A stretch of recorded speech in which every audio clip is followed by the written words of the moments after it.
my name is Davy Jones. Welcome to another episode of Listen Up's 25 Days of Christmas. Today is day 23. Man, 2 days till Christmas. I hope you're as excited as I am. I'm going to spend some time with family. I'm a single person, but it's nice to have some family within a short distance to be able to eat, be merry, and all that Christmas stuff. Plus, I have a niece I get to see, and I'm excited about that as the world's best uncle, according to her. Anyway, let's get to it. Today we're going to be talking about Jesus being all astir, not from the excitement, but from the fear and concern regarding this new king. They had heard a new king over Israel had been born and knew all too well that their current ruler, King Herod, would be furious at that a challenger would be raised against him. Knowing his sociopathic rage would be poured out on them in some form, the city of peace would have no peace at this time. They were proven right. Herod had gleaned from the blameless sojourning magi the time of the appearance of the king's star and ascertained where the Messiah was to be born by consulting his scribes and chief priests. He sent the Magi off to find the child and report back to him where he was so he could go and worship him. But Herod had no intention of worshiping the threat to his rule and power, his throne. He was going to kill this child. And when the Magi returned home by a different route, as directed by God in a dream, Herod became enraged, and thus the city and region rightfully fell into great fear. Herod then commanded that all males 2 years and under be put to death.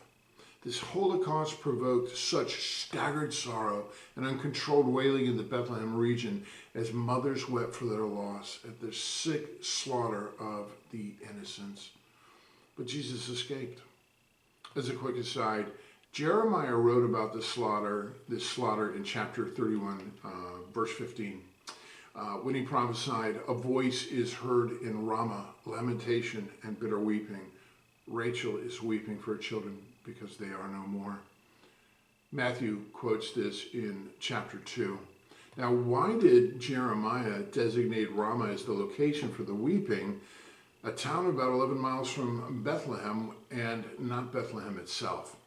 Well, that's because Rachel died in Ramah, giving birth to Benjamin. What's more, she was buried about a mile north of Bethlehem. Her tearful weeping reverberated prophetically throughout the ages. Now, before this slaughter occurred, Joseph was warned in a dream to flee Herod's wrath to Egypt. Immediately, Joseph had awakened his family in the middle of the night and packed what little they owned, including the wealth given to them by the Magi, and took flight for Egypt. Somehow found a home, started a curious, uncertain new life with his family. Now surely Mary, who had marveled at the treasured words of Gabriel, Elizabeth, Simeon, and Anna about the child that she would and did carry, had to be wondering why all of this was necessary. Why they had to endure rejection and then run for their lives into a foreign land from which their people were originally called out from and delivered from as slaves. Wasn't this child the Redeemer of the world? Where's the power, the authority, the security, and the ease at which a king of his stature, of his eternal stature, would certainly command? It didn't make sense. See, Joseph, for his part, had been separated from his larger family. His trade, his career, if you will, a very difficult thing for a man of any age and any culture, and was now headed into a land of uncertainty to live among a people with different mores and gods. How is he to protect his family? How is he to provide? Plus, to make it there safely, they would have to travel alone, independent from the safety of a group, and were prime targets for bandits, swindlers, and murderers.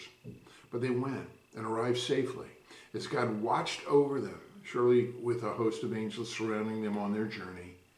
We don't know what they did while in Egypt, but obediently remained there until God called them in a dream to return to Israel, where they would ultimately settle in Nazareth and raise this child of destiny, along with his brothers and sisters. In this story, We see the faith of Gentile Magi and their obedience. We see the murderous heart of Satan and the historic way of the world is seen in the mind and the will and the ways of Herod. The unconscionable evil of a man who will follow orders without question to kill babies. And I'm talking about those Herod sent to do this disgustingly disgraceful, horrific, soulless act. And the sovereign protection of God and provision of God in fulfilling his plans for all of creation, history, and his church. But why did it have to happen this way? We can't always make sense of the whys of life. What matters is to obey the Lord at all times and to stay on the path he has ordained for us, regardless of our circumstances and suffering, of the frightful unknown, and with seemingly unanswered questions. We all have these things. Our life is riddled with these things. But it is faith in stories like the one of this one that convinces us to obey God, for we do not see, trusting that all things will work together for good to those who love God and are called by his name. Yes, and loved by him. I want to emphasize that. And are called according to his purposes, not ours. When we accept the pains, the stresses, and trials of life with joy, knowing their fruit, we will end up at the finish line of life filled with praise to our great God and Savior. And we will understand more why Jesus came and what lay before him as he rested as a little child in that manger. Day 3 is now concluded. Thank you, folks, for joining me on this journey. If you haven't already subscribed, please hit the subscribe button and also the notifications button. That will alert you to new videos when they are released. We're going to be getting back in after the Christmas season to our drive-through Bible school study on why we can trust the Bible. We're just getting to the close of the prophetic section, and then I'm going to go finish this portion of our studies with science and why we can trust the science of the Bible and how science actually is the Bible's friend.